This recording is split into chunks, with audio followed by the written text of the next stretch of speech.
Bon, c'est l'heure du balayage de la petite Robinette des Bois et de ses fervents menteurs bienveillants. Let's give a warm applause for Dr. Rouja. Applause, please.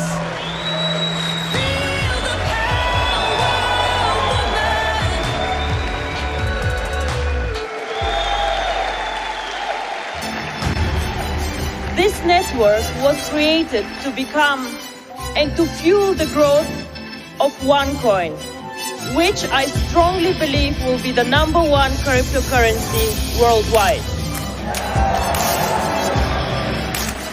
C'est un véritable lavage de cerveau. Ah bon, vraiment? Je m'appelle Rabin des Bois, je suis hacker et écrivain, et aujourd'hui, je vais vous raconter les histoires les plus fascinantes des plus grands cybercriminels de notre époque. La vidéo n'a même pas encore commencé qu'il nous gratifie d'un pseudonyme Rabin des Bois, qu'il parle de façon anonyme tel un vieux blogueur qui est juste là pour faire son petit buzz. Il se revendique lui-même comme hacker et écrivain. Putain, c'est le comble du narcissisme. On est mal. Parfois, je me demande si finir dans le top 10 des cybercriminels les plus recherchés par le FBI est plus dangereux ou plus honorifique. Sans doute les deux. Alors je t'explique en douille que tu es. Ce qui est honorifique ici, c'est de voir le fondateur d'un projet ayant voulu l'élaboration de celui-ci, depuis les débuts de l'ère crypto juste après Bitcoin, de manière totalement régulée. Pendant que la majorité des crypto-actifs actuellement présents sur le marché ne sont pas régulés, à l'exception de celui-ci que tu diffames. C'est le monde à l'envers. Et aujourd'hui, on va s'intéresser à l'unique femme figurant sur cette liste. Ruja Ignatova, 42 ans, est à mi-chemin entre une espèce de Steve Jobs maléfique et le diable s'habille en Prada. Et si Ruja détient cet honneur, c'est tout simplement car elle était à la tête de la plus grosse arnaque de fausses crypto-monnaies de tous les temps. Rien que ça. Avec 3 millions de victimes dans 170 pays, elle aura généré pas moins de 4 milliards de dollars de dégâts. C'est déjà impensable que ça ait duré aussi longtemps. C'est la plus grosse arnaque aux crypto-monnaies jamais réalisée. Je pense à plus de 3 ou 4 milliards de dollars que c'est la plus grosse affaire. C'est un succès planétaire. Non, c'est vrai, on le savait pas. Thank you.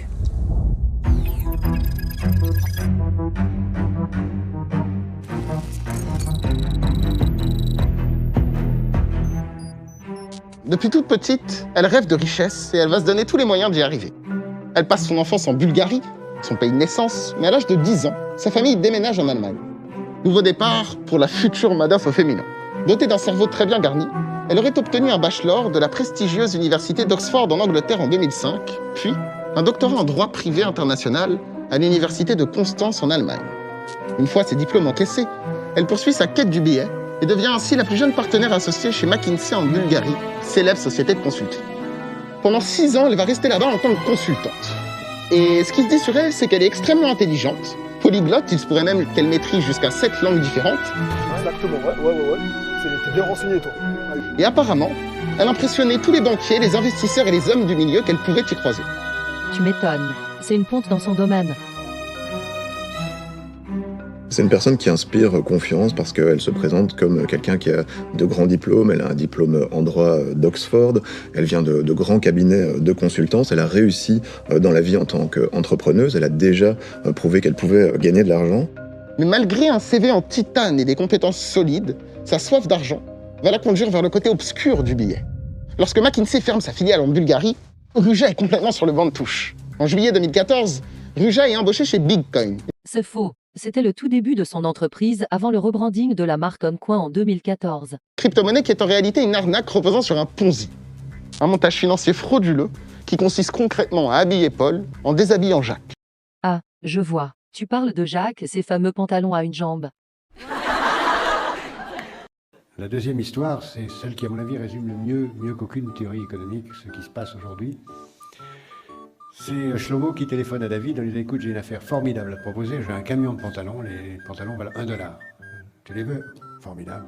David prend les pantalons, téléphone à Jonathan, et il dit « Écoute, j'ai une affaire formidable pour toi, un camion de pantalons, $2. Tu les veux ?» Formidable. Jonathan téléphone à Shaul qui propose $3 et l'histoire continue. Jusqu'à ce qu'un certain moment, Moshe téléphone à Christian et dit « J'ai une affaire formidable pour toi, des pantalons, $49. » Ah, formidable, 49, formidable, je les prends. Le lendemain, Christian téléphone à mon chien, il me dit, écoute, tu es vraiment un escroc. Comment je suis un escroc? Mais si, écoute, tu m'as vendu $49 des pantalons immétables, qu'est-ce que tu racontes? Qu'est-ce que tu sais très bien. J'ai ouvert le camion, il y avait des pantalons, il n'y avait qu'une jambe. Qu'est-ce que tu veux que je fasse avec des pantalons? Personne ne me met des pantalons qui a une jambe. Tu n'as rien compris, c'est pas fait pour mettre, c'est fait pour acheter, pour vendre, pour acheter, pour... Et c'est exactement la meilleure leçon qu'on puisse avoir sur ce qui se joue en ce moment. Si vous voulez comprendre ce qui se passe dans le système financier moderne, c'est tout, vous avez tout compris quand vous avez compris cette histoire. Pas de vous déranger, c'est Jacques à la réception. Bonjour Jacques. Et bah voilà, tu vois, tu ferais mieux de parler de ça au lieu de mentir sur un projet totalement légitime, étant régulé depuis ses débuts plus qu'aucun autre à ce jour, et ayant été audité par Horizon International. T'oublieras pas de faire tes petites recherches, hein. Puis bon, occupe-toi déjà de ta petite communauté parce qu'il y a beaucoup à faire et très long à redire. Ça sera déjà bien. Les vrais escrocs notoires, on les connaît. Madoff était juif. Ensuite, concernant l'autre crétin qui va prendre la parole, regardez à quel point il prend ses airs et ce ton d'expert en crypto-monnaie en essayant de faire passer des millions de personnes tout à fait responsables comme des bonnets. C'est du délire. La crypto-monnaie, c'est technologique, donc c'est complexe. N'essayez pas de comprendre. Il suffit d'y croire. En plus de ça, on sait qu'on peut gagner de l'argent, c'est l'endroit parfait pour tisser une arnaque. Un mois plus tard, la vérité explose au grand jour, tout le monde comprend que Bitcoin est une arnaque et tout s'effondre. Et pour Ruja, qui n'est pas inquiété dans l'affaire, c'est le début de sa propre aventure.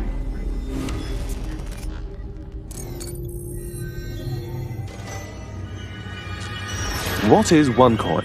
It's a platform for innovation that changes the financial industry.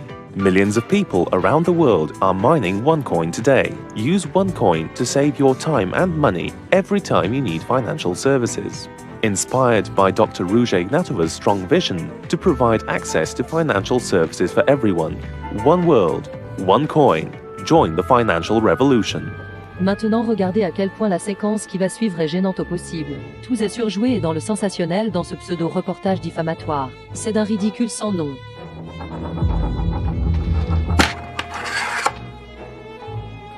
En 2014, Ruja crée OneCoin avec son frère et un ancien associé qu'elle a rencontré durant l'arnaque précédente. Cet associé, véritable bras droit de l'ombre de Ruja, s'appelle Sébastien Greenwood.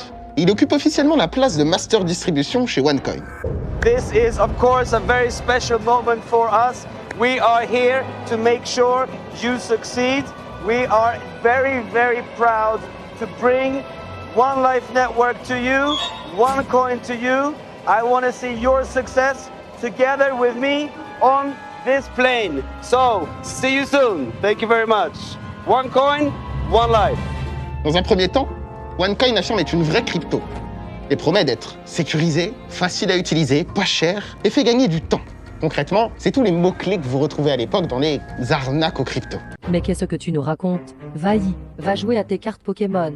Il n'y a pas de mots-clés d'arnaque aux cryptos. La fondatrice de ce projet a elle-même d'ailleurs réfuté que quiconque parle en ces termes de retour sur investissement et ou devenir riche concernant la promotion de celui-ci. Mais ça, tu n'en parleras pas comme tous les autres intervenants pathétiques dans ton dessin animé à dormir debout, car tu es malhonnête. T'es là pour le clickbait et rien d'autre de bien sérieux et tu le sais très bien. OneCoin is easy to use. OneCoin is for everyone.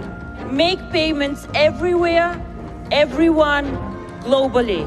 Elle a surfé sur le début de ce succès quand on ne connaissait pas encore vraiment les tenants et aboutissants du monde des crypto-monnaies pour proposer un investissement qui s'avère finalement être une gigantesque arnaque. Il y a vraiment différentes raisons de tomber dans une arnaque comme OneCoin. Déjà, ça peut être un biais de confiance, dans le sens où c'est quelqu'un qui nous le recommande, très souvent quelqu'un de son cercle proche.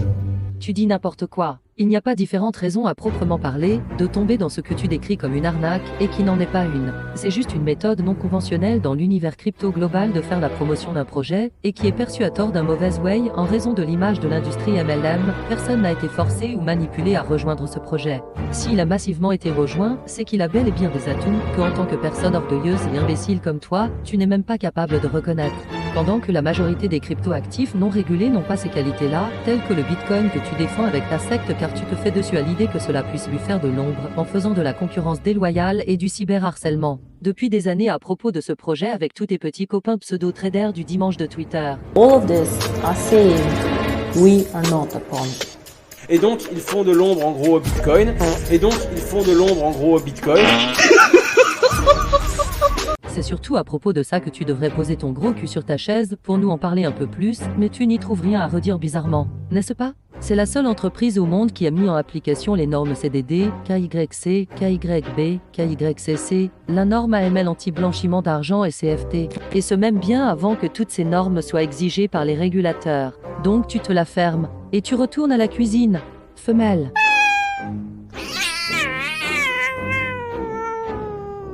Ensuite, quelqu'un d'autre qui vient en disant « Oui, mais moi, j'ai déjà gagné de l'argent ». Il y a également ceux qui ont besoin de croire en quelque chose et qui ont besoin de gagner de l'argent dans un moment compliqué de leur vie et qui, naturellement, vont trouver une réponse qui les arrange, finalement, dans le fait de penser que l'argent facile existe, à un moment ou à un autre. Now, as you all know, on the 1st of October, we will double your OneCoins.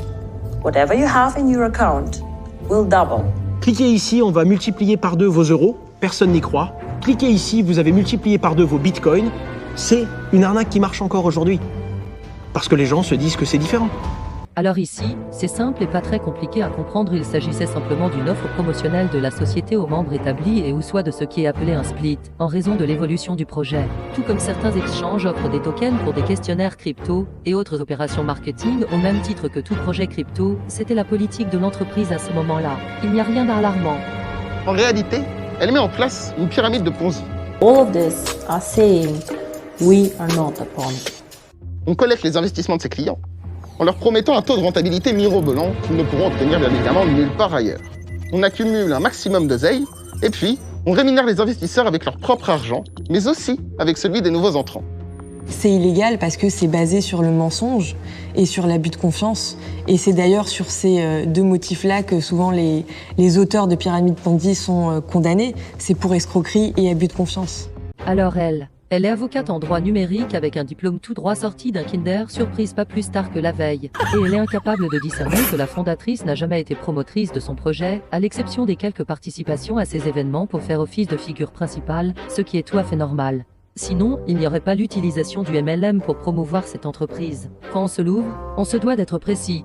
Donc bon, vous voyez ici, on part toujours quels que soient les intervenants avec des biais biaisés et fallacieux, des propos incomplets, des omissions volontaires et des non-dits.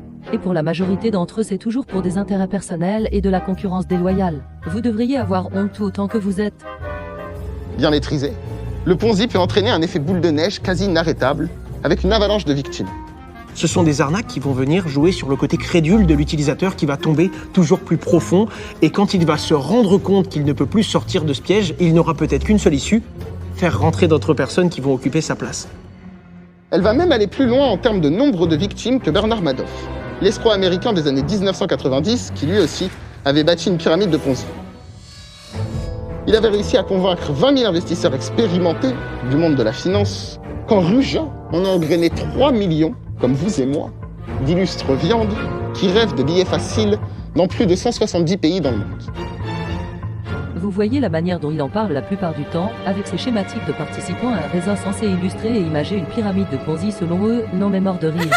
On sent vraiment qu'ils sont dans un coma mental très aggravé les pauvres et c'est assez affligeant pour eux. Ils sont incapables de dissocier la structure représentative d'un réseau de marketing multiniveau relationnel et une vraie pyramide de Ponzi. Ça fait vraiment de la peine. Cette personne a une sorte de magnétisme, elle est très forte aussi en marketing, elle arrive à rassembler des foules, et quand elle a commencé à présenter son projet, soi-disant, le OneCoin allait devenir la nouvelle crypto-monnaie des personnes qui n'ont pas accès au secteur bancaire traditionnel. We do it slow so that the market understands. We will start end of this year bringing the coin to the public. Because guys, the merchants are the public, right? Et ce qu'elle a présenté, c'est le nouveau Bitcoin, donc la nouvelle crypto-monnaie qui allait faire gagner encore plus d'argent aux investisseurs, avec un discours extrêmement rodé. OneCoin, who is supposed to be the Bitcoin killer? Well, I must say I like it. Pour acheter du OneCoin, vous devez forcément choisir un package avec un prix variant de 110 € à 118 000 €. C'est faux. Encore des imprécisions et des mensonges ajoutés en addition aux autres montagnes de mensonges. Ça commence à faire beaucoup. Là, toute votre crédibilité de base est déjà inexistante, mais à la longue essayez de vous épargner d'en rajouter des couches supplémentaires en termes de bêtises. Le OneCoin ne s'achète pas et je te mets au défi de me prouver le contraire et à ce titre, il ne peut pas réellement valoir le qualificatif d'investissement en crypto-monnaie. Les packs dont tu parles sont principalement des produits éducatifs sur la finance et cette entreprise que tu diffames a vraiment été la pionnière dans le monde à démocratiser l'éducation financière en ligne car la créatrice savait pertinemment que l'économie du futur serait inéluctablement la crypto-monnaie. Ensuite, une fois après avoir acheté ces packs éducatifs, les membres reçoivent les tokens au prorata et à la période propice à laquelle ils ont fait leurs achats, s'ils étaient Earl ou non, et seulement après ils peuvent les extraire et ou les miner de manière privée au sein du réseau. À l'époque, la crypto-monnaie OneCoin était basée sur Ethereum en tant que jeton d'RC20 et par la suite avec l'évolution du projet sur le réseau Polygon. Quel que soit le package que vous avez acheté, vous recevrez une espèce de formation en PDF pour devenir un investisseur avisé. Eh ben voyons. En PDF, il a dit « C'est au format vidéo du con. T'as cru qu'on était des chiens pour payer des packs éducatifs pour tout juste recevoir des PDF? Tu réfléchis quand tu parles ou t'es une gonzesse? Rassure-moi. Genre t'as vraiment une paire de les cuisses. T'es pas un travelot. » C'est-à-dire que ceux qui achetaient ces packs de formation recevaient toute une série d'informations sur la meilleure manière d'investir dans le domaine des crypto-monnaies. Et ils recevaient aussi un petit cadeau, un bonus. Et ce bonus, c'était ces fameux OneCoin. Mais que vaut réellement cette monnaie? Eh bien, selon la courbe sur le site à son lancement, un OneCoin vaut 50 centimes et ira jusqu'à 29,95 € par OneCoin à son apogée, sans jamais perdre de valeur. Aucune correction, aucun crash. Alors ici, concernant la valeur du OneCoin, c'est tout à fait normal. La monnaie ne s'achète pas, elle évolue dans un écosystème indépendant et au sein du réseau privé. Et les différents facteurs liés à son évolution sont les échanges principaux effectués par les membres via une plateforme de trading pour acheter des biens et des services, et c'est certainement pas un exchange, ce qui en fait un projet unique plus qu'aucun autre à ce jour, puisque la majorité des crypto-actifs présents sur le marché des cryptos à l'heure actuelle, et ce même en 2024, ne valorisent pas l'utilisation d'une crypto-monnaie en tant que moyen de paiement, mais beaucoup plus sur un aspect spéculatif. Et c'est la raison pour laquelle ce projet est attaqué et diffamé. La fondatrice a également voulu dans la conception globale de son projet une crypto-monnaie avec une valeur stable, tout comme un stablecoin, et avec une valeur croissante. D'où le fait qu'elle ne perde pas en valeur, car elle évolue différemment au sein du réseau privé et non au public sur des exchanges pour des raisons purement stratégiques que vous ne pouvez pas comprendre. Voilà donc. Ceci est la réponse à tes questionnements. La plupart du temps, quand vous analysez un Ponzi, vous vous rendez compte qu'il y a un pourcentage de rémunération qui est assez incroyable et que l'explication est un peu magique. Mais quand ça a l'air un peu trop beau pour être vrai, c'est que c'est pas vrai. Et c'est d'ailleurs calqué sur Bitcoin et sur le rêve que certains ont eu et les histoires folles qui en découlent, qu'on vient calquer une narrative pour dire non mais regardez c'est cohérent, on parle d'un pourcentage faramineux mais Bitcoin lui aussi l'a fait. Des cours toujours croissants, ça n'existe pas. Mais évidemment que cela n'existe pas crétin, mais dans le cadre de projets publics qui sont ouverts à tout et où la crypto-monnaie en question est échangeable sur des exchanges, or là le projet est privé, c'est pourquoi la valeur est fixée autrement comme mentionné précédemment. En réalité, le OneCoin ne vaut absolument rien.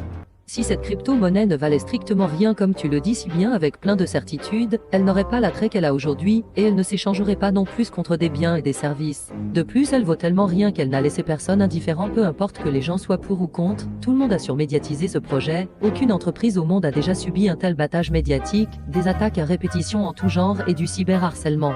Depuis 10 ans maintenant et malgré tout, la société est encore là. Où en est Celsius? Où en est Terra Luna? Où en est FTX? Dans les abysses, alors que le projet était là bien avant d'autres acteurs du marché crypto et a subi injustement d'innombrables méfaits. Mais tout se payera tôt ou tard, vous verrez. Car derrière ces promesses se cache en fait un simple site internet. C'est faux, puisque la société ne propose pas que des packs éducatifs. Vous voyez, c'est toujours et encore des propos incomplets et inexacts. C'est bien de pomper le pseudo-travail effectué par les enquêteurs de la BBC, mais eux aussi je les ai ridiculisés, les pauvres. En revanche, faire son propre travail de recherche, c'est mieux. Il y a ceux qui diguent l'info et les guignols qui l'avalent sans aucun sens critique et ou la répètent bêtement comme des perroquets. C'est ton cas comme tous les autres. We will be the biggest out there and we will write history. And the cryptocurrency community will have to rewrite philosophy.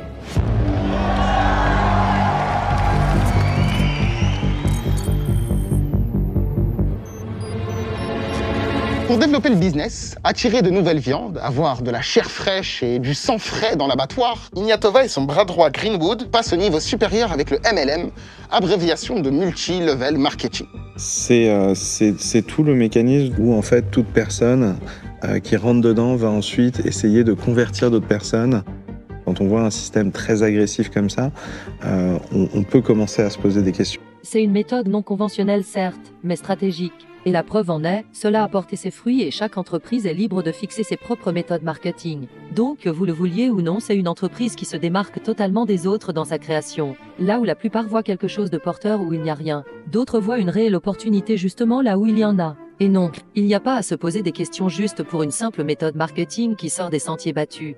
Concrètement, chaque personne qui achète le package a la possibilité de parrainer des nouveaux investisseurs, ce qui rapporte une commission de 10% distribuée cash aux promoteurs. Un bon argument pour recruter des ambassadeurs. Arnaque ou non, quand on connaît quelqu'un qui nous dit « je vais gagner de l'argent, regardez » et qui nous fournit la preuve qu'il gagne de l'argent, on a envie de le croire et on a envie de croire que nous aussi, on peut le faire. Bla, bla, bla. Tes conseils en investissement ne s'appliquent pas au Bitcoin par contre. Ah, autant pour moi. Chaque acheteur est un potentiel recruteur et chaque recruteur peut lui-même ramener des acheteurs.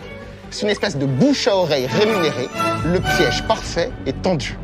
Parce que pour obtenir encore plus de OneCoin et gagner les 10% de commission, les ambassadeurs de Ruja, ces espèces de victimes bourreaux, les pompiers pyromanes, ont inondé les réseaux sociaux, les forums et l'intégralité d'Internet pour parrainer de nouveaux entrants, et ce, dans toutes les langues, et ce, sur tous les continents. Un spam galactique. Voilà, c'est ça. T'es sur la bonne piste avec tes conneries. Puis bon, c'est ta propagande de recyclage interminable de fake stores ridicules qui est légion et spam galactique sur Internet à propos de cette entreprise. Même la chaîne Artan a parlé. Il suffit juste de vérifier. Tout ça pour le buzz et pour gagner 2 à 3 petits sous comme un clochard. Tu vaux pas mieux que ça. Bon. By saving money, you can make even more money. Save money, make money with CoinSafe. Ici, on est sur une arnaque qui se passe essentiellement en ligne, mais c'est surtout grâce à un réseau de vendeurs, un réseau international de vendeurs qui a permis l'émergence de cette arnaque mondiale.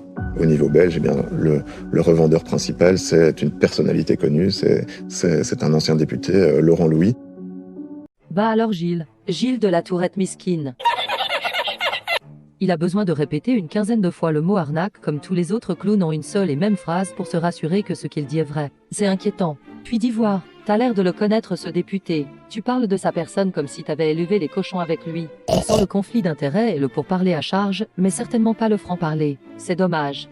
Vous voyez, on peut être avocate avec des quindères surprises, journaliste à l'écho RTBF sans aucun professionnalisme et même représentant d'un exchange tel que Binance, et avoir du temps pour se pavaner dans des endroits grotesques et suspicieux, tout en faisant mine d'être des représentants dignes de la bonne parole. Dans la vie, il y a toujours 2 sons de cloche. Pourquoi la vôtre de version de fait aurait forcément plus d'écho? Parce que la peur et le mensonge se vendent toujours plus que la vérité. Tout simplement. Je me tourne vers vous aujourd'hui tout simplement pour vous proposer de gagner de l'argent. Il fait des vidéos sur YouTube, sur Facebook, qu'il va partager avec son réseau. Il faut savoir qu'il est quand même assez suivi en Belgique. Reposant sur le marketing de réseau, et bien évidemment, ma position de président d'un mouvement politique comptant plus de 10 000 membres à travers le monde est bien entendu très intéressant. Faut pas vous faire un dessin. J'ai pu avoir accès à ses groupes WhatsApp, mais aussi à ses newsletters. Et à un moment, il avait plus de 2000 personnes dans ses newsletters. Alors ça ne veut pas dire que toutes ces personnes ont investi dans le OneCoin, mais on peut estimer qu'il y a au moins 1000 personnes qui ont investi dans le OneCoin via cette personnalité. Et l'important, c'est donc de se procurer des OneCoin maintenant, alors que sa valeur est encore basse. Et puis, toutou, le jackpot évidemment. Ça me paraît difficile d'imaginer qu'il ne sait pas qu'il arnaque des gens en continuant à vendre du OneCoin et d'autres fausses crypto-monnaies. Malheureusement que certains en profiteront encore pour cracher leur venin comme ils ont l'habitude de le faire, me traiter d'escroc. C'est dommage, je suis un escroc qui est pauvre, donc c'est que je ne réussis pas très bien mes escroqueries. Dire que je retourne ma veste, dire que le OneCoin est une arnaque, un système de Ponzi, etc. Putain. Grâce à ce système de parrainage, le OneCoin se développe à une vitesse impressionnante. Fin mars 2016, on comptait déjà plus d'1 700 000 membres et le faux prix avait d'ores et déjà dépassé les 5 €. Voilà, et tes fabuleuses fables de chez Bonne Nuit les petits avant d'aller dormir, elles valent 0. Je ne pense pas que certains investisseurs aient pu récupérer des fonds. Je pense que certains investisseurs aient pu rembourser leur mise de par le fait d'avoir invité d'autres utilisateurs et d'avoir perçu des commissions. Puisque pour en sortir, ils vont devoir faire rentrer d'autres personnes qui eux-mêmes vont devoir, pour en sortir, tirer d'autres personnes. C'est un cercle vicieux Et souvent, on utilise d'ailleurs ce fameux argument du « oui, mais moi, j'ai réussi à récupérer ma mise ». Non, tu ne l'as pas récupérée. Tu l'as pris à d'autres utilisateurs qui, eux, vont devoir rentrer dans le même mécanisme vicieux pour en sortir. Oh putain, toi ça se voit que tu fais vraiment pas exprès d'être bête et les lunettes pour le côté intellectuel n'arrangent pas pour autant les choses. La fondatrice du projet au sein du système marketing qu'elle a mis en place et qui lui a été conseillé car ce n'est même pas son idée à la base. Donc non, ne t'inquiète pas, il n'y a pas de Ponzi prémédité. Elle a expliqué très clairement qu'elle n'avait pas l'obligation de payer ces fameuses commissions dont tu parles si les membres qui en font la promotion ne faisaient pas de vente.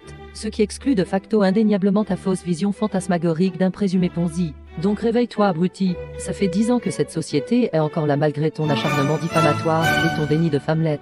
Si tel était le cas, elle serait fermée depuis bien longtemps. Et même si les banques des différents pays touchés alertent sur la non-fiabilité de cette monnaie, impossible de l'arrêter. Ce Ponzi est absolument machiavélique. Thank you. Pour attirer de nouveaux investisseurs, Ruja mise sur son image. Chirurgie, haute couture et diamants deviennent ses meilleurs amis en très peu de temps. Elle organise avec Sébastien Greenwood, qui touche désormais la coquette somme de 20 millions par mois pour son rôle de master distribution, des événements et des conférences OneCoin, en prenant soin d'inviter ses meilleurs affiliés, afin qu'ils puissent raconter leur success story et peut-être ainsi convaincre d'autres futurs acheteurs. Parler en public, convaincre et persuader, elle a ça dans le sang.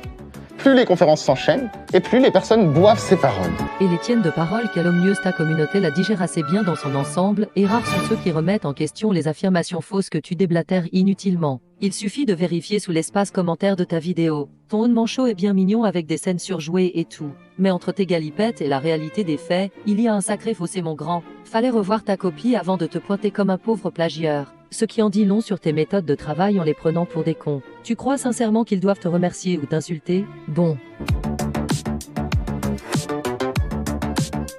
Elle devient en seulement 2 ans une vedette dans le monde crypto pour les néophytes. Elle fait même la une du prestigieux magazine Forbes en Bulgarie, ainsi que de Business Class, même si, soyons très honnêtes, elle a probablement dû payer pour y figurer. Oh la vache, comme c'est fort de café le déni de réalité chez les gonzesses attardées. C'est hallucinant. Reconnais-lui le fait qu'elle a fait des milliards d'euros avec son entreprise et qu'elle est surdiplômée jusqu'à la moelle. On fait pas une parution dans Forbes en étant associé McKinsey, tout comme on le fait aussi facilement pour le magazine Têtu. Mais tu dois t'y connaître dans ce domaine. Hein, n'est-ce pas mon petit coquin? Gros vilain va.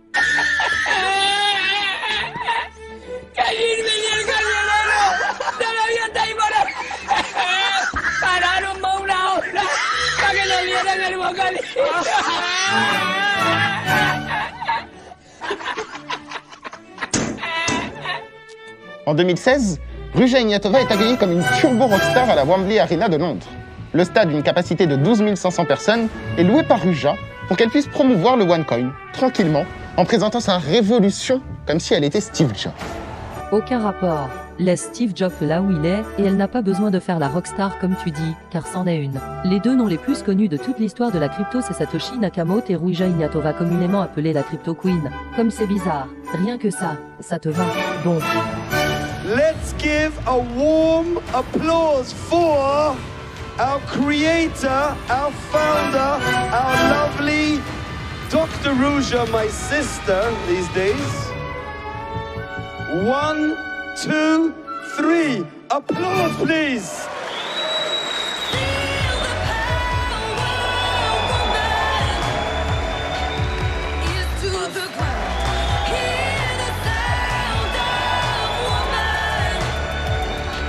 In 2 years, nobody will speak about Bitcoin anymore. And I thank you very much for being here, sharing my vision, and just making this happen. Thank you very much. Thank you. Thank you. À ce moment-là, c'est vrai que c'est une sorte de star, hein, elle est devenue une star. Elle arrive vraiment à convaincre le public que les gens vont participer aussi à une sorte de révolution monétaire. Le Bitcoin n'est pas une révolution monétaire. Il peut limite à peine à moitié être considéré comme une réserve de valeur partielle. Tandis que le Oncoin, loi de Gresham-Oslo oblige, la mauvaise monnaie chasse la bonne. Et la nôtre est justement créée sur le narratif d'une révolution monétaire, car ayant été créée dans un écosystème sur le prisme des décideurs politiques, et fait pour une masse adoption, c'est-à-dire une utilisation largement acceptée partout dans le monde comme transaction courante, pendant que le Bitcoin, elle restera fort probablement un crypto-actif spéculatif en tant que tel, plutôt que comme une monnaie d'échange comme la nôtre. Et pas la peine de venir nous la faire ici.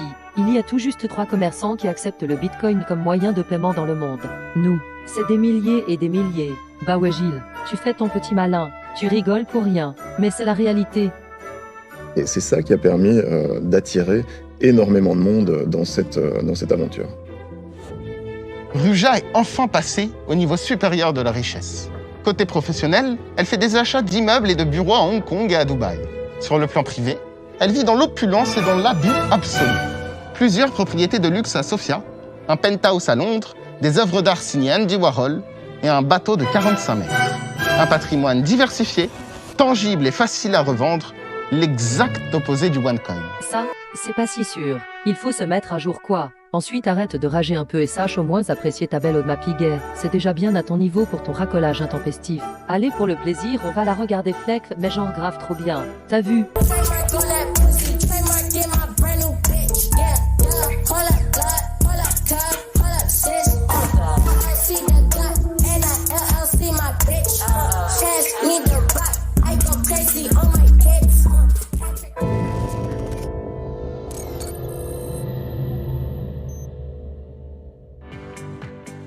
The OneCoin blockchain maintains a continuously growing list of transaction records hardened against tampering and revision.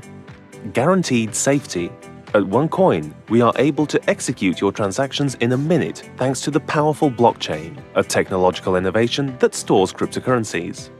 À partir de 2016, un enquêteur alerte la communauté que OneCoin ne dispose pas de blockchain. Ce sont des blocs qui contiennent des transactions et des informations qui sont liées les uns aux autres par le temps, et c'est pour ça qu'on appelle ça la blockchain. Et c'est une technologie transparente, donc normalement on peut la retrouver en ligne, et pour le OneCoin, eh bien, elle n'existe absolument pas. Le lanceur d'alerte, c'était un ingénieur en blockchain qui est venu, qui a répondu à une offre et qui a vu le backstage où il a pu confirmer qu'en fait, effectivement, tout ce qu'on soupçonnait était vrai, il n'y avait absolument rien derrière. Ce qui est évidemment totalement faux. Il ment comme un arracheur de dents. Le projet a toujours eu une blockchain depuis ses débuts et une enquête a été diligentée les années passées en ce sens directement au siège de la société et ces affirmations plus que douteuses n'ont absolument pas été validées par les faits. The OneCoin blockchain is based on protocols that authenticate, validate and store information in consistent, unbroken sequences. This guarantees that the system is safer by reducing fraud, duplicity and forgery. Quand on recrute quelqu'un pour monter le fameux moteur de cette voiture de course, personne n'est mieux placé que lui pour ouvrir le capot et dire « c'est tout sauf un moteur de course qu'on est en train de construire ». Et c'est ce qu'il a fait finalement. Il l'a clairement identifié comme étant une arnaque majeure. Son affirmation est aussi validée par les principaux acteurs de l'écosystème crypto, mais également par les autorités des pays qui ont été confrontés. Faux, faux, et encore archi faux. On a 3 perroquets à la suite qui répètent les mêmes choses mot pour mot, et ils sont incapables de dire qui exactement l'a fait ou aurait authentifié la non-existence de cette blockchain. C'est qui? Le curé peut-être? Tous vos avis ne sont basés sur aucun élément tangible. En réalité, il y a eu une seule et même enquête à ce propos comme évoqué précédemment, et invalidant ces suppositions stupides. La fameuse courbe du prix du OneCoin n'est qu'un simple dessin actualisé par l'équipe de Ruja, avec des prix manipulés, dictés par eux-mêmes en temps réel. En conclusion, on est sur du vent numérique. Ça doit être encore ça. Mort de rire. Et toi, concernant ton racolage d'informations plagiées et recyclées, ayant déjà été débunké par mes soins, c'est encore pire. C'est une tempête dans un verre d'eau. J'adore rire, j'adore rire. Un amas de pixels inutile dont l'équipe de Ruja en est bien consciente, si on en croit leurs discussions privées.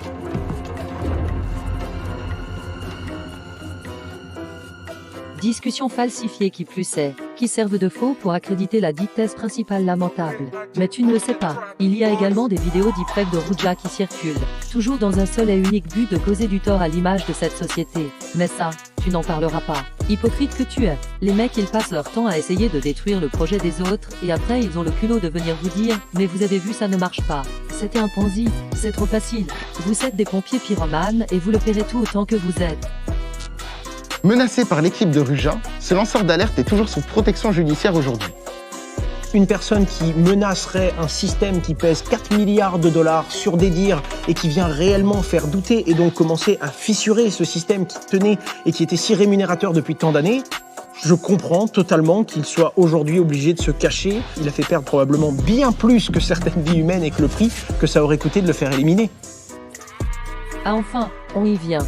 C'est de cette tête de singe dont tu parles ?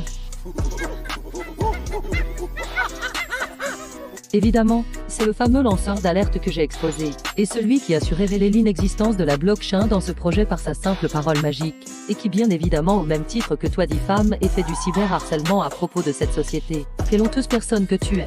Le tout, en te prétendant sauveur tout comme lui. Il fait partie de la secte Bitcoin avec laquelle vous faites de la concurrence déloyale en faisant des affirmations mensongères sur Twitter, You et autres réseaux sociaux en général en essayant tant bien que mal de te convaincre du bien fondé de tes élucubrations. On le voit bien que même toi tu n'y crois pas à tes mensonges, ça se lit sur ton visage de fourbe. Sinon tu ne ferais pas des mantras de sorcière toute la journée avec ta clique de petits péteux, tout en attaquant à d'innombrables reprises cette compagnie depuis bien fort longtemps maintenant pour que ton rêve se réalise. En fait, tout comme ce malade mental, ta seule et unique raison de vivre, c'est la destruction de ce projet. Pitoyable personne que tu es. Une fioque qui s'affiche fièrement d'être un branleur. OneCoin a pris tellement d'ampleur que des plaintes arrivent dans plusieurs pays et des enquêtes s'ouvrent un peu partout. Les gouvernements tentent de stopper l'arnaque. Comme c'est un système pyramidal, eh bien en fait, il y a tout le sommet de la pyramide qui ramasse l'argent, les euros, mais le jour où la base de la pyramide commence à réclamer aussi le montant de ses investissements, eh bien c'est là que tout commence évidemment à s'écrouler parce que l'argent il s'est évaporé. L'Italie l'interdit en décembre 2016.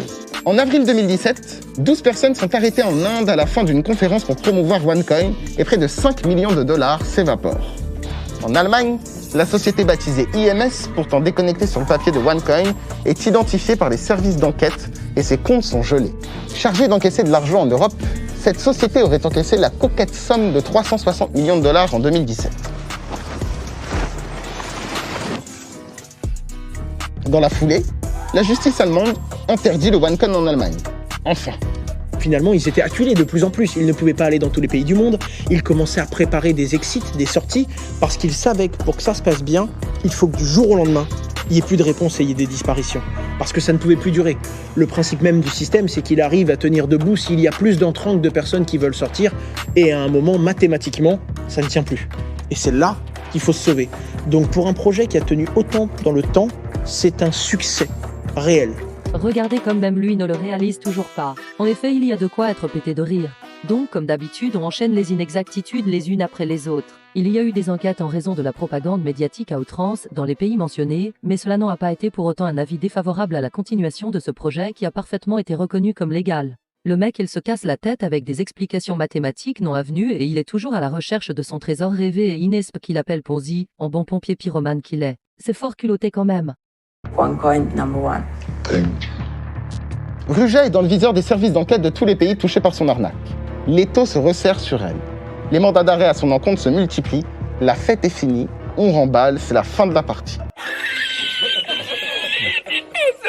Mais oui, t'as raison. Même Alexandra Kinder, surprise, te désavoue plus qu'à moitié. En fait, vos blablas interminables pour si peu sont non seulement contre-productifs, vous déshervent au possible, mais c'est normal quand on ment ouvertement comme vous sans rougir de honte et que l'on a strictement rien de vrai à dire, on fait tout pour meubler le vide intersidéral en se répétant pour que les caprices deviennent un jour comme par enchantement une réalité. Mais en vain, il n'en est rien. Il faut changer de disquette. Le problème du mandat d'arrêt, c'est qu'il n'a aucune force juridique. En réalité, le mandat d'arrêt repose totalement sur la coopération entre les États. Donc il va dépendre de quel est l'État qui va émettre ce mandat d'arrêt et si le pays qui va recevoir ce mandat d'arrêt décide de coopérer ou non avec l'État émetteur du mandat d'arrêt. Le 10 octobre 2017, elle doit se rendre à une conférence à Lisbonne, au Portugal, mais elle n'y sera jamais. Encore un mensonge.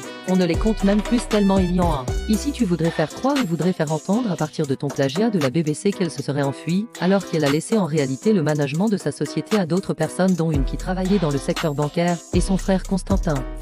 Le 25 octobre, Ruja s'envole avec Ryanair de Sofia vers Athènes et disparaît de la surface de la planète, en laissant derrière elle une addition turbo-salée.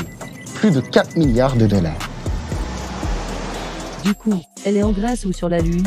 Il faut savoir, Rabbi Jacob. 1. Depuis 2017, Ruja est en cavale. Sur sa fiche du FBI, on peut lire. On pense que Ignatova voyage avec des gardes armés et ou des associés. Ignatova a peut-être réalisé de la chirurgie plastique ou modifié son apparence. Alors, dans le cas de Ruja, il y avait une récompense de $100 000, une belle somme. C'est comme une chasse. C'est comme on est en train de chasser quelqu'un qui est en train d'essayer de s'échapper. Ça devient un jeu comme chasser un animal sauvage, presque.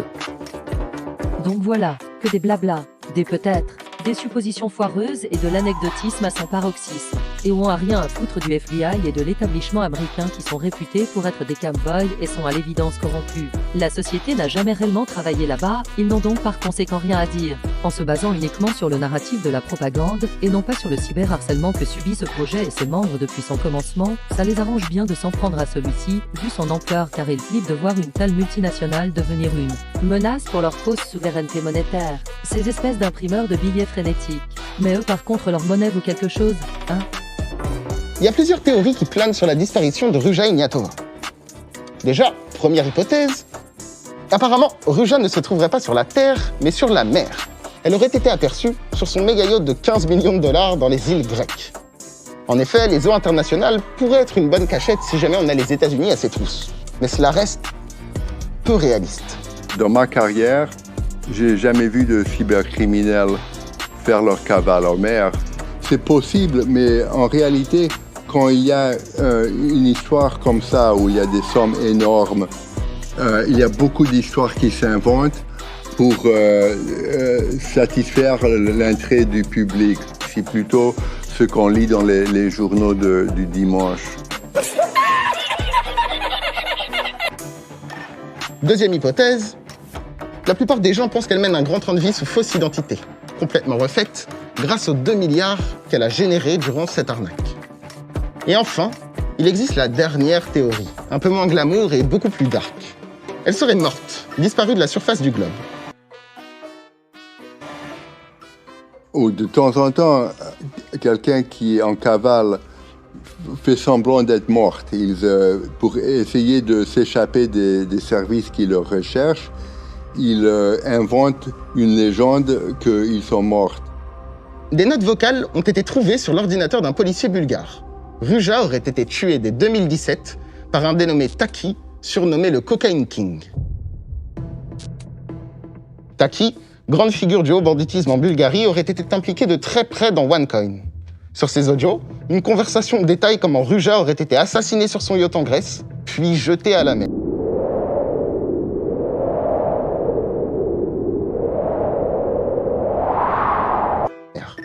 En juillet dernier, Ruja Ignatova a été inscrite sur la liste des 10 personnalités les plus recherchées par le FBI. Alors, certains disent qu'elle a été assassinée, ce qui est une possibilité parce qu'elle a frayé avec des personnes et des organisations mafieuses, des organisations criminelles. Mais le fait de l'inscrire sur cette liste des personnalités les plus recherchées par le FBI laisse à penser qu'en tout cas les enquêteurs américains continuent à la chercher. À ce jour, rien ne permet d'authentifier l'enregistrement et d'affirmer avec certitude les faits. Ruja aurait très bien pu orchestrer ses notes vocales, planter cela sur le téléphone du policier pour induire en erreur le FBI et Europol dans leur traque et s'accorder un peu de répit. Ils peuvent aller n'importe où dans ce monde et nous, dans le FBI, on va continuer à leur chercher tant qu'on n'a pas de preuve qu'en effet, la personne est morte. Malgré la disparition de Ruja en octobre 2017 et les multiples avertissements de tous les pays concernant cette arnaque, aussi fou que cela puisse paraître, OneCoin a continué d'exister pendant un bon petit bout de temps. Est-ce que ça aurait pu marcher plus? Bien sûr. Mais pour un projet qui a tenu autant dans le temps, c'est un succès réel. Ça t'embouche à point. C'est beaucoup trop dur pour toi de penser et d'accepter que la réussite des autres n'empêche en rien celle d'autrui. Mais vu ton niveau et ta mentalité de gros loser après tout le cyberharcèlement que tu as fait, il y a de forts doutes que tu puisses aller bien loin, car on paye toujours les errances passées. Pauvre misérable va. Alors non, c'est quelque chose qui est quand même assez extrême et inédit qu'une société continue à fonctionner 3 ans après l'arrestation de ses leaders. En général, quand même, à partir du moment où on appréhende l'auteur d'une infraction, la société dont il est dirigeant tombe assez rapidement derrière quand même. Ouais, c'est un montage audacieux, c'est ce qu'on peut dire.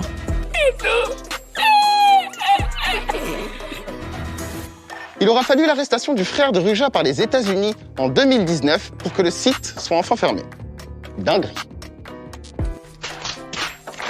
Je sais pas ce que tu fumes, mais ça a l'air de te faire planer sévère. Au total, on relève plus de 200 arrestations un petit peu partout dans la planète.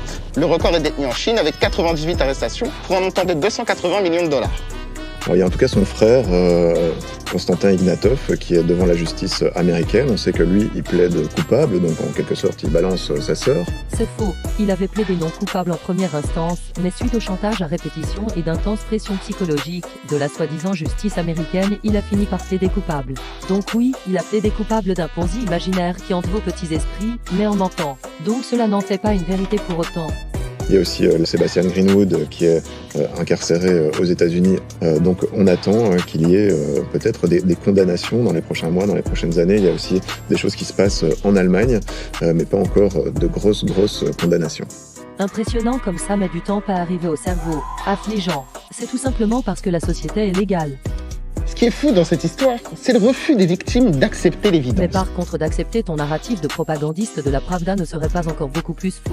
Vous êtes juste des pompiers pyromanes qui se pointent en affichant un profil de grands sauveurs de présumées victimes qui n'en sont pas. Et qui tout en même temps, en attaquant et faisant du cyberharcèlement sous nos yeux, à l'instant même en tant que coupable d'acharnement diffamatoire envers cette société, ses membres, créant là pour le coup de réelles victimes. C'est assez cocasse quand même. Et tout cela mérite de vous faire tout traduire en justice. Je pense que OneCoin est un drain posé sur la crédulité humaine, ça c'est certain. Mais oui, on le sait. Toi t'es plus intelligent que tout le monde le professeur crypto avec tes montures d'Alain à Flelou. Même tes propres mensonges t'es obligé de te forcer de les croire en faisant tes pitreries ici. Donc arrête un peu avec ton registre sur la croyance et la crédulité. Maintenant, il y avait quand même des indicateurs pour beaucoup de gens. On peut rentrer par erreur dans OneCoin, rester durablement et être fédéré par autre chose que par le profit, je n'y crois pas. Le problème de la plupart de ces investisseurs, c'est qu'ils ont un vrai travail à faire qui est déjà d'étudier ce qui s'est passé et de comprendre, et après de réaliser quelque chose qui est malheureux pour eux. Toi va dire à ton patron CZ de l'exchange Binance qu'il paye déjà toutes ses amendes de plusieurs milliards d'euros aux autorités américaines, ça sera déjà bien. Ce qu'il faut surtout réaliser ici, c'est que l'entreprise Binance est à deux doigts de mettre sa clé sous la porte et toi t'as du temps à perdre pour te trimballer dans une cave miteuse et sombre très étrange, pour faire de la concurrence déloyale et nous raconter tes blagues. Ce qui sonne ici tout comme et révèle un potentiel futur échec cuisant. Tout cela en dit long sur la mentalité de la sphère crypto. Maintenant tout le monde est en train de fuir et va déserter Binance. Morte de rire. Bref allez, hop, hop, hop, t'as du boulot et du pain sur la planche. Et que ça saute. Il faut se poser la question suivante. Où est Rougeant? Est-elle au fond de l'océan? Est-elle découpée en morceaux? Est-elle sur son méga yacht? Ou bien à Dubaï avec un nouveau visage? Nul ne le sait. En tout cas, une chose est sûre, Ruja Ignatova est bel et bien la crypto queen. Après avoir engrangé plus de 4 milliards de revenus, dont 2,7 milliards de profits et une disparition à la fantomas, elle mérite ce titre. Aujourd'hui, personne ne parviendra à refaire un Ponzi de cette ampleur avec l'expansion du Bitcoin et l'avancée des consciences de la sphère crypto. Voilà, t'as tout compris, t'as tout bon et t'as tout juste. Allez, on se la met une dernière petite fois pour clore en beauté le festival de fessées. Quand je vis mon plan à la lettre, j'ai compris avec le temps qu'il n'y avait pas de recette. Ah non, je te jure, qu'il n'y a pas de recette. Je fais ce que je veux, je te présente la bête. Avant que j'entende ta chambre réversée. Yes, oh baby, je dois